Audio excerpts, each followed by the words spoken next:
Hello दोस्तों, स्वागत है आपका हमारे यूट्यूब चैनल पर।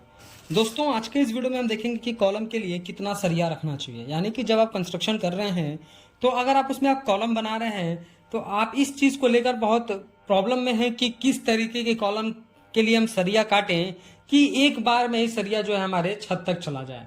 तो उसका कुछ कैलकुलेशन कैसे करते हैं, इस चीज़ को आप समझना चाहते हैं तो ये बिल्कुल वीडियो आपके लिए है। आप वीडियो को एंड तक देखिए, आप इस चीज़ से बिल्कुल भी अच्छी तरीके से इस चीज़ को आप जान पाएंगे।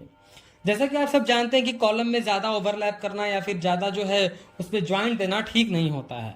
और कॉलम में कहाँ पर लैपिंग देना है, लैप जोन कहाँ पर होता है, ये आप जान नहीं पाते हैं, जिसकी वजह से आप बहुत कंफ्यूज रहते हैं कि ऐसा तो नहीं है कि हम कॉलम में जो अपना लैप दे रहे हैं तो उससे हमारे कॉलम को कोई कमजोरी हो रही है, कॉलम जो हमारा वीक हो रहा है, कि इसमें स्ट्रेंथ कम आ रहा है या फिर टूट सकता है।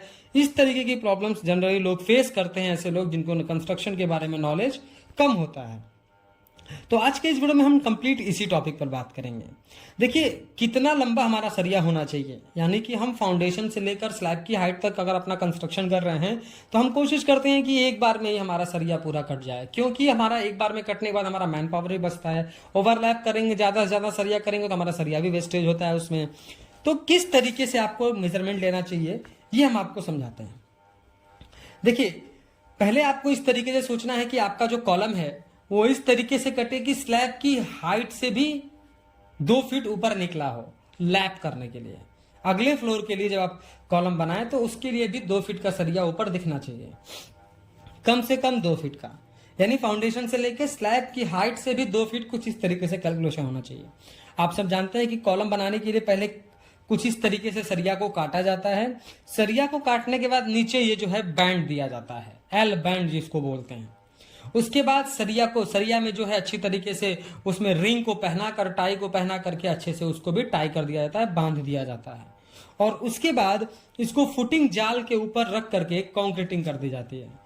उसमें आपको ढेर सारे प्रिकॉशंस फॉलो करने होते हैं, जैसे कि कवर ब्लॉक लगाना, शटरिंग प्रॉपर तरीके से करना, उसमें जो है वाइब्रेटर यूज करना, ये सारी चीजें करी जाती हैं।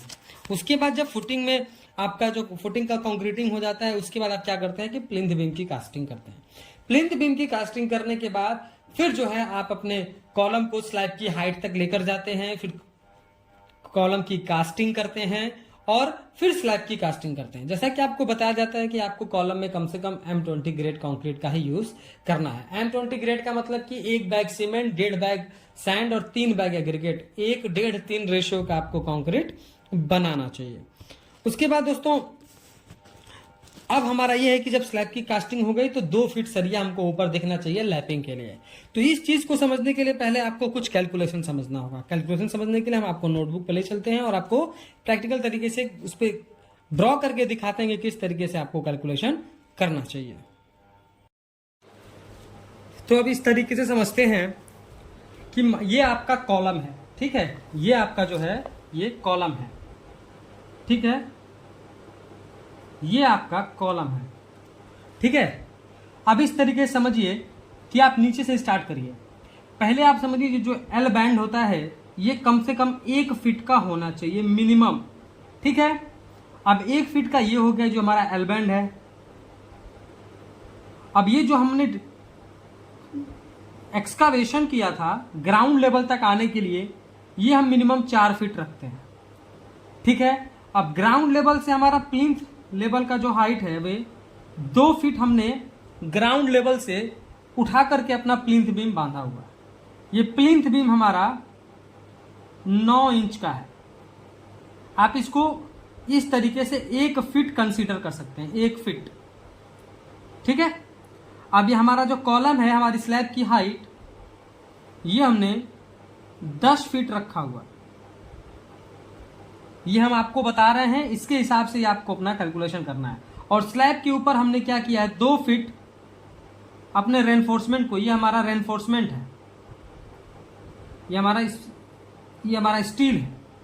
तो अब आप काउंट करिए कि कितना आपका टोटल हुआ। तो ये जो हमारा 1 फीट प्लस ये हमारा 4 फीट ग्राउंड लेवल आने के लिए, 2 फीट हमारा प्लिंथ के लिए, प्लिंथ की थिकनेस 1 फीट, 10 फीट हमारा स्लैब और 2 फीट हमारे स्लैब के ऊपर, 4 1 5 6 7 8 10 18 2 20 फीट। यानी आपको एक बार में कम से कम एक सरिया 20 फीट का अगर आप रखेंगे तो ग्राउंड यानी कि आपके नीचे एक्सकावेशन प्रोसेस जो आपने किया, ये जो आपने इस तरीके से समझिए, ये आपका एक्सकावेशन प्रोसेस है। ये आपने इस तरीके से गड्ढा बनाया हुआ है, इस तरीके से आपने इस तरीके से गड्ढा बनाया हुआ है, ठीक है, जिसकी आपने 4 feet by 4 feet by 4 feet रखा हुआ है। तो 1 फीट आपका ये हो गया, 4 फीट हो गया आपने जो आप एक्सकावेशन किया था उसके अंदर कॉलम की कास्टिंग। उसके बाद जो है 2 फीट ये हमारा ग्राउंड लेवल से प्लिंथ लेवल के प्लिंथ बीम की कास्टिंग, और स्लैब तक, स्लैब के ऊपर, ये सब जोड़ने के बाद 20 फीट आ रहा है। मतलब कि मिनिमम आपको 20 फीट जो है एक सरिया रखेंगे तो बीच में आपको कहीं भी लैपिंग नहीं देना पड़ेगा। स्लैब के ऊपर 2 फीट का आपको मिल जाएगा अगले फ्लोर के लिए कॉलम की कास्टिंग करने के लिए।